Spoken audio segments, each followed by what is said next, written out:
uziseme. Majira haya ni maombi maalum kabisa. Ninakuja mbele zako kwa jina la Bwana wa majeshi. Nami nimepewa neema majira haya nije kufyatua kila mitego ya maneno ulionenewa. Wengine wamenenewa wakiwa wamelala usingizi. Biblia inaniambia lakini watu walipolala akaja adui yake akapanda magugu. Bwana shamba huyo aliporudi anauliza anatuma wafanyakazi wake, anasema kwa nini hawakupanda ngano njema? Imekuaje magugu? Nimekuja kuondoa hayo magugu katika jina la Yesu. Acha nikuombe.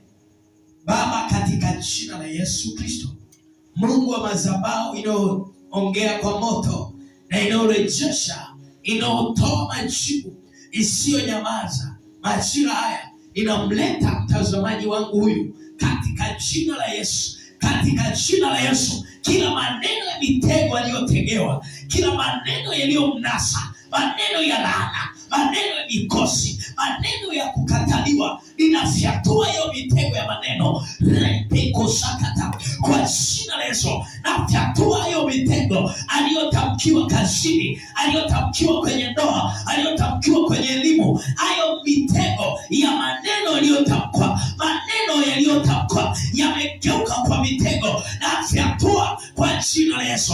Awe huru sasa, afunguliwe sasa, awekwe huru sasa. Hayo maneno nafyatua hiyo mitego, na mnamzua kwenye hiyo mitego maneno ya laana, maneno ya mauti, maneno ya mikosi, hayo maneno ya kutofanikiwa, hayo maneno ya magonjwa, ninamfyatua hiyo mitego, ninaing'oa hiyo mitego, ninaisambaratisha katika jina la Yesu. By force, by power, I command in the name of Jesus.